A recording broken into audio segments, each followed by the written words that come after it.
लोकसभा चुनाव में भारतीय जनता पार्टी 302 से 240 के ऊपर आ गई तो इनको लगा कि ये विपक्ष के दुष्प्रचार का परिणाम है। जनता भी इतनी जागरूक नहीं हुई है, हम उनको नए सिरे से बेवकूफ़ बना सकते हैं। इसलिए इनको घमंड था, इनको अहम था, इनको लगा कि देखिए विपक्ष संविधान की किताब हाथ में लेकर जनता के बीच गया, उससे बीजेपी के खिलाफ माहौल बना। सिर्फ इसी कारण से वो 302 से 240 सीटों के ऊपर आ गए। इस बात का काट करना अब खुद भारतीय जनता पार्टी ने सरकारी तौर पर निकाला एक रास्ता है। 25 जून को संविधान हत्या दिवस ऑफिशियल तौर पर डिक्लेयर कर दिया है। आपने नरेंद्र मोदी के लोकसभा राज्यसभा में भाषण सुने होंगे, अमित शाह के सुने होंगे, वो लगातार इमरजेंसी और संविधान का जिक्र करते हुए नजर आ रहे थे। हमने देखा कि लोकसभा चुनाव प्रचार के दौरान किस तरीके से राहुल गांधी, अखिलेश यादव और तमाम इंडिया गठबंधन वाले लोग अपने हाथ में संविधान की किताब लिए घूमते थे कि अगर मोदी सत्ता का जो 400 पार का नारा है वो सच हुआ तो ये संविधान बदल देंगे। ये राहुल गांधी ने और विपक्ष के नेताओं ने कुछ भाजपाइयों के वक्तव्य आने के बाद ही तो किए थे ना। ज्योति मिर्धा, लल्लू सिंह, अरुण गोविल, ये तमाम नेताओं ने, हेगड़े साहब भी जिसमें हैं, बार बार अपने मंच से कहा कि 400 पार का नारा, 400 पार की सीटें इसलिए चाहिए कि कुछ बड़े संवैधानिक बदलाव किए जा सकें। काफ़ी कचरा घुसाया गया है कांग्रेस के टाइम के ऊपर। राज्यसभा में भी बहुमत चाहिए, दोनों जगह बहुमत होगा तो कानून पास हो सकते हैं। लेकिन देश की जनता को तो पता ही था पिछले 10 सालों में इन्होंने क्या किया है, और 400 पार लेकर अब की बार भी आ गए तो उन चीज़ों को फिर से इम्प्लीमेंट और अगर उग्र रूप में करेंगे तो जनता का हाल क्या होगा। स्थानीय मुद्दों के ऊपर बात नहीं करते हैं, मीडिया के जरिए आम जनता के सवालों के ऊपर ताला लगा दिया गया है, सरकारी संस्थाओं को खरीदा जा रहा है, चुनी हुई सरकारों को गिराया जा रहा है, आय की असमानता बढ़ा करके अपने पूंजीपति मित्रों को ही पाला जा रहा है। ये चीज़ें जनता के अंदर यहाँ बैठी अपनी क्षेत्रीय समस्याएं, दैनिक जीवन की समस्याओं को विपक्ष के साथ उन्होंने लामबंद किया और बहुमत नहीं पाई भारतीय जनता पार्टी। लेकिन भाजपा सोच रही है कि सिर्फ संविधान बचाओ भाजपा के खिलाफ जो विपक्ष का नारा था उसी के कारण वो हार गई। इसलिए 25 जून को ऑफिशियली गजट में पारित करके, आपकी स्क्रीन पर तस्वीरें देख लीजिए गजट की, 25 जून को हर साल संविधान हत्या दिवस भारतीय जनता पार्टी ने मनाने का ऐलान कर दिया है। गृह मंत्री अमित शाह ने ट्वीट किया है, आपकी स्क्रीन पर जानकारी दी है, आप देख लीजिए। क्या लिखा कि 25 जून 1975 को तत्कालीन प्रधानमंत्री इंदिरा गांधी ने अपनी तानाशाही मानसिकता को दर्शाते हुए देश में आपातकाल लगाकर भारतीय लोकतंत्र की आत्मा का गला घोट दिया था। लाखों लोगों को अकारण जेल में डाल दिया गया और मीडिया की आवाज़ को दबा दिया गया। भारत सरकार ने हर साल 25 जून को संविधान हत्या दिवस मनाने का निश्चय किया है। अकारण लोगों को जेल में डाल दिया गया और भी बहुत सारी बातें लिखी हुई हैं कि मीडिया की आवाज़ को दबा दिया गया। इमरजेंसी का जिक्र तो 1975 का कर रहे हैं, लेकिन इनकी भाषा से लग रहा है कि जो वर्णन ये कर रहे हैं वही काम इसी सरकार में हो रहा है। क्या मीडिया की आवाज़ को आज नहीं दबाया जा रहा? क्या बेकसूर लोगों को जेल के सलाखों के पीछे सड़ने के लिए मजबूर नहीं किया जा रहा है? उस आपातकाल में वो तो घोषित था और आज अघोषित है, फ़र्क ही क्या है? मोदी जी ने अमित शाह के इस ट्वीट का जवाब दिया, देख लीजिए। 25 जून को संविधान हत्या दिवस देशवासियों को याद दिलाएगा कि संविधान के कुचले जाने के बाद देश को कैसे कैसे हालात से गुजरना पड़ा था। यह दिन उन सभी लोगों को नमन करने का भी है जिन्होंने आपातकाल की घोर पीड़ा झेली। देश कांग्रेस के इस दमनकारी कदम को भारतीय इतिहास के काले अध्याय के रूप में हमेशा याद करेगा। इनकी इस भाषा से भी यही लग रहा है कि जिक्र तो ये बेशक से 1975 का कर रहे हैं, लेकिन यही स्थिति तो आज भी है। भाजपा के इस काले अध्याय को जो इन्होंने 10 साल राज किया और फिर से कुर्सी के ऊपर बैठ गए हैं, जनता के ऊपर खींच कर प्रहार किया जा रहा है, उनको कुचला जा रहा है। चुनी हुई सरकारों को तोड़कर मीडिया के ऊपर चैन खींचकर अपनी ही बातें जनता के ऊपर थोपी जा रही हैं। क्या इस काल को देश की जनता और देश याद नहीं रखेगा? मोदी जी इस आपके राज को काले अध्याय के रूप में विस्मृत नहीं करेगा? और भी इतनी बड़ी बड़ी लच्छेदार बातें लिखी हैं कि देशवासियों को याद दिलाएगा कि संविधान के कुचले जाने के बाद देश को कैसे कैसे हालात से गुजरना पड़े। डेफिनेटली याद दिलाएगा, डेफिनेटली। बहुत सारी पूरी लिस्ट है, मैं बताऊंगा संविधान की हत्या उस समय पर कैसे हुई थी और आज कैसे हुई है। और इनके वैचारिक फरके जब इमरजेंसी डिक्लेयर हुई उस समय पर किसके साथ खड़े थे? संघ वाले जेल से चिट्ठी लिखकर इंदिरा गांधी जी को किस किस की बधाई दे रहे थे? वो सारी चीज़ें हम आपको बताएंगे। लेकिन पहले बात यही, 1975 में इंदिरा गांधी जी के द्वारा जो 21 महीने का आपातकाल लगाया गया वो एक त्रासदी से कम नहीं था। कोई भी इसको सही नहीं ठहरा सकता, लेकिन वो एक संवैधानिक प्रावधान के तहत लाया गया था। उस समय पर इंटरनल डिस्टर्बेंस नाम से एक क्योट था, संविधान के अंदर ही एक सुविधा थी, उसी के जरिए संवैधानिक रूप से आपातकाल लगाया गया था। आपातकाल हटने के बाद वो प्रावधान बदला गया। इंटरनल डिस्टर्बेंस की जगह आर्म्ड रिबेलियन किया गया। सशस्त्र विद्रोह कोई करता है तभी आपातकाल लगाया जा सकता है। तो संविधान हत्या दिवस मोदी जी के द्वारा ऑफिशियली डिक्लेयर करना कहीं भी किसी भी तरीके से उस कदम को जायज़ ठहरा करके नहीं करेक्ट किया जा सकता है। और रही बात आपातकाल की, तो राहुल गांधी ने भी और कांग्रेस के नेताओं ने भी और स्वयं इंदिरा गांधी ने भी मंच से, सार्वजनिक मंच से कई बार स्वीकारा है कि वो गलती थी, वो नहीं होना चाहिए था। लेकिन उस समय की स्थिति कुछ ऐसी थी। इंदिरा गांधी ने इंटरव्यू के दौरान जो बताया, पिछले उनके कई इंटरव्यू सोशल मीडिया पर घूम रहे हैं, कि जयप्रकाश जी ने जो आंदोलन वो पूरे देश में चला रहे थे, खुलेआम डिक्लेयर कर दिया था कि सेना और पुलिस आप विद्रोह कर दीजिए। और किसी देश में सेना और पुलिस विद्रोह कर दे तो क्या डिस्टर्बेंस नहीं होगी, क्या उससे आंतरिक कलह नहीं होगी? और जब एडमिनिस्ट्रेशन के ऊपर सेना और पुलिस कब्जा करने लगेगी तो सरकार चलेगी कैसे? तो उस समय पर इमरजेंसी लगाई नहीं जाएगी। हाँ, इमरजेंसी के दौरान लोगों को जेल में ठूसा गया। राजीव गांधी के, संजय गांधी के कुछ प्रोग्राम उसके बीच चले, जबरन नसबंदी वाले चले, उनकी आलोचना हर मोर्चे पर होती है, लेकिन संविधान के तहत ही। और जो माहौल बना था, विदेशी इंटेलिजेंस एजेंसियाँ CIA का कितना बड़ा रोल था उसमें, आंतरिक तरीके से देश को पूरी तरीके से डिस्टर्ब करना चाहती थी। उन सिचुएशन को देखते हुए इंदिरा गांधी ने आपातकाल लगाया था और 21 महीने लगाए रखने के बाद स्वयं हटाया भी। तो संविधान हत्या दिवस आज भाजपाई ऑफिशियल तौर पर डिक्लेयर करा रहे हैं, लेकिन वो संविधान के तहत जो प्रोविज़न था उसका इस्तेमाल करके ही लगाया गया था।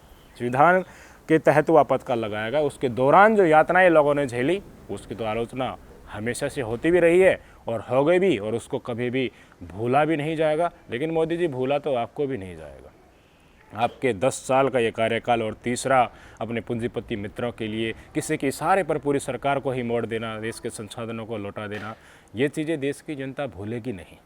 इंदिरा गांधी ने तो अपनी गलती स्वीकारी भी, आपातकाल हटाया भी, दोबारा चुनाव कराए भी, चुनाव में हार भी उनकी हुई। 352 सीटें थी, उन्होंने आपातकाल लगाया तब। उनको अच्छी तरीके से पता था कि दोबारा अगर चुनाव होते हैं, शांति के माहौल में होते हैं, तो वो जीत भी सकती थी। लेकिन उन्होंने आपातकाल इसलिए लगाया कि कुछ बड़ा इस देश में हो सकता था, नुकसान ज़्यादा हो सकता था।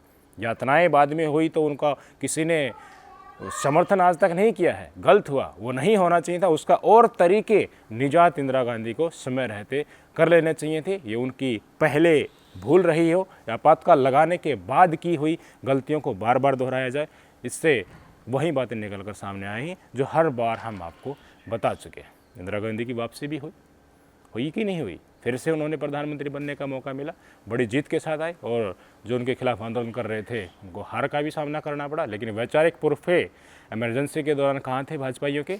एक पूर्व IB चीफ है, उनकी वीडियो सोशल मीडिया पर चल रही है, वो स्वयं अपने मुख से बता रहे थे कि RSS वाले इमरजेंसी के पक्ष में थे, इंदिरा गांधी को बधाई दे रहे थे, कोर्ट से उनकी बहाली हो गई थी। तो सुन लीजिए। 1975 में राजेश्वर IB के जॉइंट डायरेक्टर थे और राजनीतिक पार्टियों और चुनाव से जुड़े मसले संभालते थे। You're saying the RSS supported the emergency? Correct. You're absolutely sure of this? Absolutely sure. The record there, I'm sure. Not only they were supportive of this, they wanted to establish contact with, apart from Mrs. Gandhi, with Sanjay Gandhi also. सुन लिया आपने? उस समय में संघ के RSS के प्रमुख दत्तात्रेय देवरस जी थे। कुछ चिट्ठियां जो जेल से उन्होंने इंदिरा गांधी को लिखी, जिसमें उन्होंने कहा गया था कि हम आपको बधाई देते हैं कि आपको बहाल कोर्ट के द्वारा कर दिया गया है और JP के आंदोलन से हमारा कोई लेना देना नहीं है। मैं दिखाई देता हूँ आपकी स्क्रीन पर, ये चिट्ठी देख लीजिए।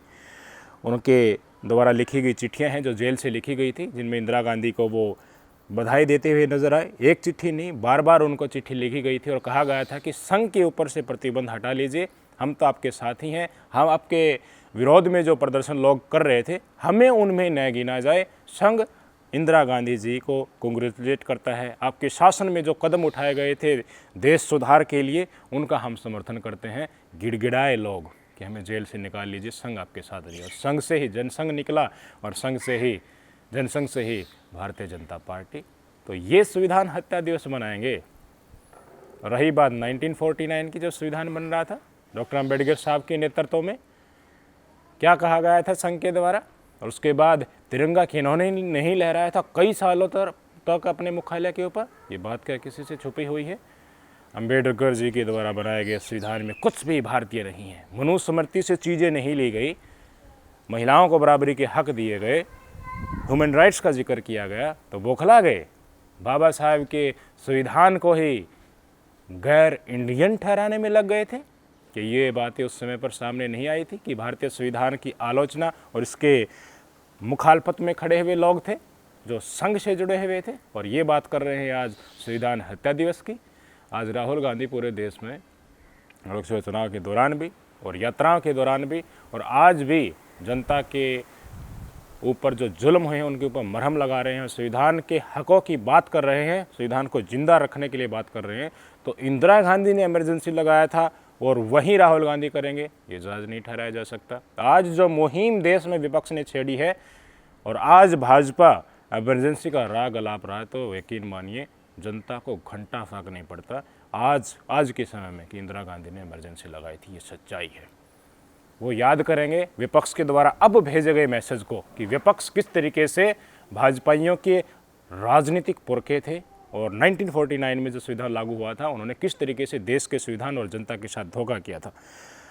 लिख भी दिया है। अखिलेश यादव ने कहा था कि बापू हत्या दिवस और चंडीगढ़ मेयर चुनाव में धांधली वाला दिवस, इसी को असल संविधान हत्या दिवस घोषित किया जाना चाहिए, लोकतंत्र हत्या दिवस घोषित किया जाना चाहिए। क्योंकि 30 जनवरी को हो तो बापू जी की हत्या की थी ना, महात्मा गांधी जी के विचारों को दबाने के लिए एक कट्टर अपने आप को हिंदुओं का ठेकेदार कहने वाले व्यक्ति ने गोली मारकर महात्मा गांधी जी की हत्या की थी। उसको कैसे भूल दिया जाए? उस दिन को क्यों न संविधान और लोकतंत्र हत्या दिवस घोषित किया जाए। और 30 जनवरी को ही अनिल मसीह नाम का व्यक्ति, जानते होंगे ना, मेयर चुनाव में किस तरीके से लोकतंत्र की हत्या की थी और सुप्रीम कोर्ट में हाथ जोड़कर गिड़गिड़ा रहा था।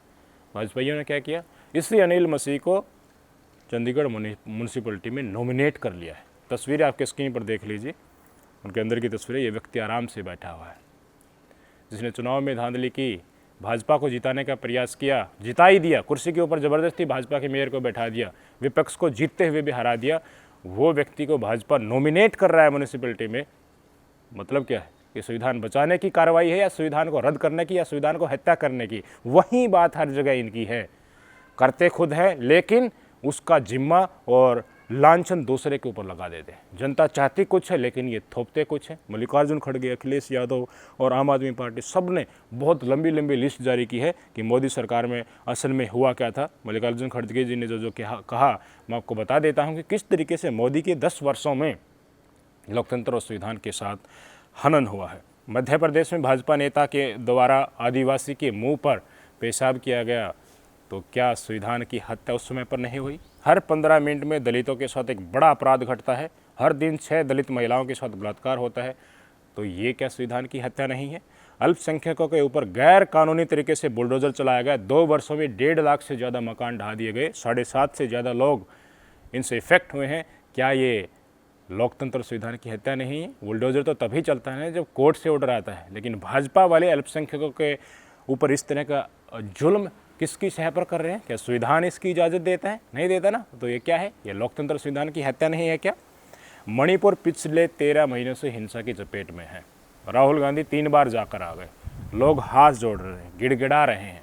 चुनाव में किस तरीके से हमने हिंसा देखने को मिली, बड़े बड़े प्रदर्शन हो रहे हैं, कोई मीडिया वाला बात नहीं कर रहा। मोदी जी वहाँ पर जाकर मणिपुर का मैं नहीं बोल रहे हैं, उनको आश्वासन नहीं दे रहे। तो क्या ये लोकतंत्र और संविधान के खिलाफ नहीं है?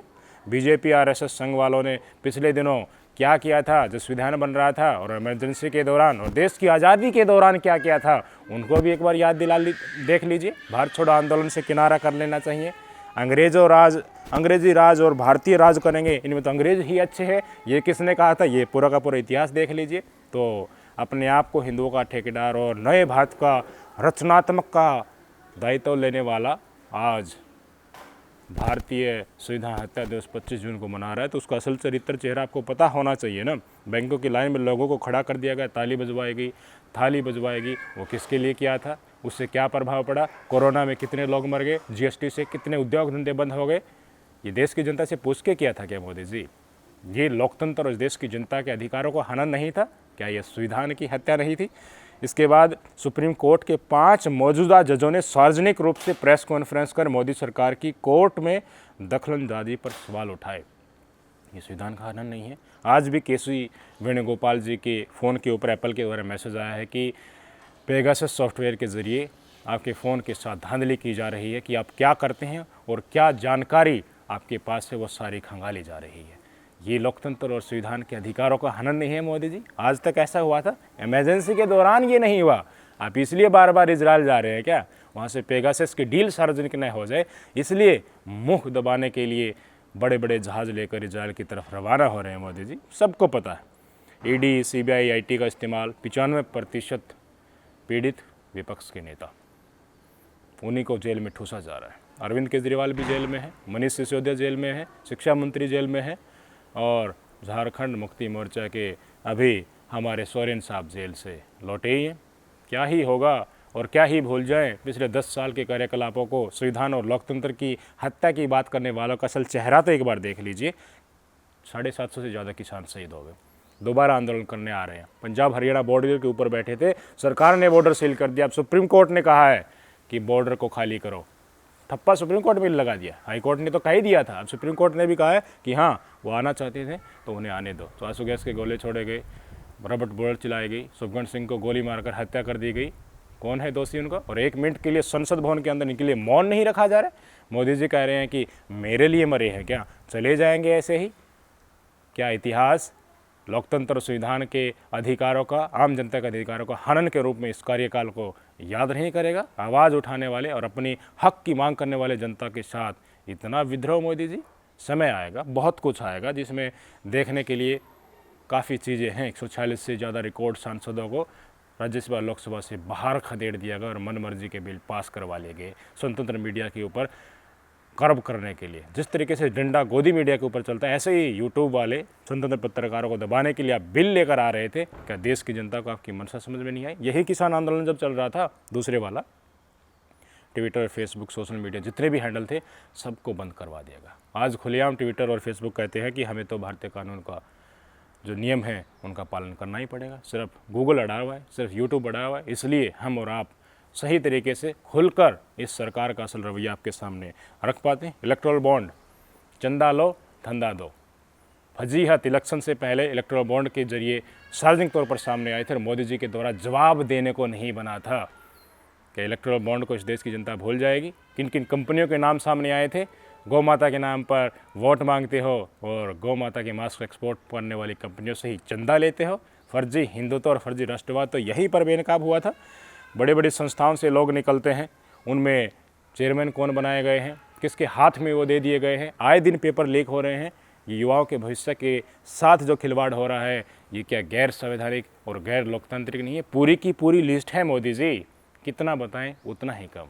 लगातार 1 दिन तक पढ़ने जाएंगे तब भी आपके लोकतंत्र और संवैधानिक विरोधी कर्म कांडों का अंत नहीं होगा। तो 25 जून संविधान हत्या दिवस आप मना रहे हैं, तो मोदी कार्यकाल को किन किन नामों से क्यों ना नवाजा जाए। लोग तो सोशल मीडिया पर लिखने भी लगे हैं कि आपको क्या क्या दिवस और मनाना चाहिए मोदी जी, और जब मोदी सरकार हट जाएगी, विपक्ष का राज आ जाएगा, तो किन किन दिवस को आप मना सकते हैं। लोग हिंट दे रहे हैं। अंग्रेज दलाली दिवस मना सकते हैं। किस दिन को? जिस दिन सावरकर ने माफ़ी मांगकर वो जेल से छूटे थे और कहा था कि आजीवन सक्रिय स्वतंत्रता आंदोलन से मैं किनारा कर लूँगा। उसको अंग्रेज दलाली दिवस मनाया चाहिए। जिस दिन आरएसएस की स्थापना हुई थी उस दिन राष्ट्रीय कायर दिवस मनाया जाना चाहिए। जिस दिन श्यामा प्रसाद मुखर्जी ने अंग्रेज़ों को चिट्ठी लिखी कि भारत छोड़ो आंदोलन को कुचल दो, श्यामा प्रसाद मुखर्जी जी ने, उस दिन को राष्ट्रीय गद्दार दिवस घोषित किया जाना चाहिए। जिस दिन क्रांतिकारियों का नाम बताकर अटल बिहारी वाजपेयी छूटे थे, उस दिन भारतीय भगोड़ा दिवस, जब विपक्ष की सरकार आए तो उसको ये डिक्लेयर कर देना चाहिए। सबको बताया जाना चाहिए कि महात्मा गांधी जी के हत्यारे कौन थे और किस मंशा से की गई थी और वो क्या चाहते थे। संविधान का दुश्मन दिवस मनाया जाना चाहिए। जिस दिन आरएसएस के मुख्य पत्र में भारतीय संविधान के विरोध में लेख छिपा था, नफरत पर प्रतिबंध दिवस मनाया जाना चाहिए, जिस दिन सरदार पटेल ने आरएसएस पर प्रतिबंध लगाया था। माफ़ी मांगो दिवस मनाया जाना चाहिए, जिस दिन आरएसएस ने सरदार पटेल से माफ़ी मांगी और फिर हत्या हुड़दंग न करने का हलफनामा दिया था। दिवस मनाने का जब समय आएगा तो मोदी जी आपके काले करतूतों के ऊपर आप पर्दा नहीं डाल पाएंगे। जवाब देते देते आप थक जाएंगे और आखिर में हाथ पर जोड़कर आपको स्वीकार करना पड़ेगा कि आपकी सरकार के दौरान असल लोकतंत्र और संविधान की हत्या हुई है, और जिस स्तर पर हुई है वो अतीत में कभी नहीं हुई थी। इंदिरा गांधी ने तो इमरजेंसी संविधान के प्रावधान के अनुसार डिक्लेयर की थी, और आप इस देश के संविधान को अपनी अकड़ में तानाशाह के बल के ऊपर, अपने कुछ पूंजीपतियों की सह के ऊपर जनता के द्वारा चुनी गई सरकार को तोड़ने में समय नहीं लगाते। सब कुछ याद रखा जाएगा। ये तो संविधान हत्या दिवस मनाने का आज प्रकरण आ रहा है, और आज ही 13 उपचुनाव में से आप 11 हार रहे हैं, 2 मात्र आप जीत रहे हैं। तो ये नौटंकी है ना कि संविधान हटाने के जरिए मुहिम विपक्ष के द्वारा चलाएगी, इसलिए हम 302 से 240 पर आ गए। ये नहीं है। जनता असल मुद्दों के ऊपर जागरूक हो गई है। अंधभक्ति की पट्टी खुल चुकी है। आप पहले अयोध्या में हारे और आज बद्रीनाथ में भी हार गए। एक एक करके श्री राम जी भी आपसे दूर जा रहे हैं और महादेव जी भी। कहाँ घुसेंगे अब? आपका चाल चरित्र चेहरा देश की जनता समझ चुकी है। आने तो दो, और आगे उपचुनाव और राज्य विधानसभा चुनाव और आगामी लोकसभा चुनाव आने दो। यहीं जनता आपकी राजनीति को ज़मीन में गाड़ देगी मोदी जी, याद रखना। और आप मनाते रहना संविधान हत्या दिवस, और जेल में भजते रहना, कभी जय जगन्नाथ, कभी जय श्री राम, और कभी कुछ और कभी कुछ। ये जो नौटंकी करने हैं ये सरकार चलाते वक्त नहीं, जब रिटायर हो जाएं प्रभु के नाम उस समय पर ले लीजिएगा। राम जी को और हिंदू धर्म को और फर्जी राष्ट्रवाद के नाम पर इस देश की जनता का खून चूसना बंद कीजिए। समस्याओं का निवारण करने के लिए कुर्सी पर बैठाया है, अपने पूंजीपति मित्रों को पूरे दुनिया में सबसे अमीर बनाने का ठेका देने के लिए नहीं। नमस्कार।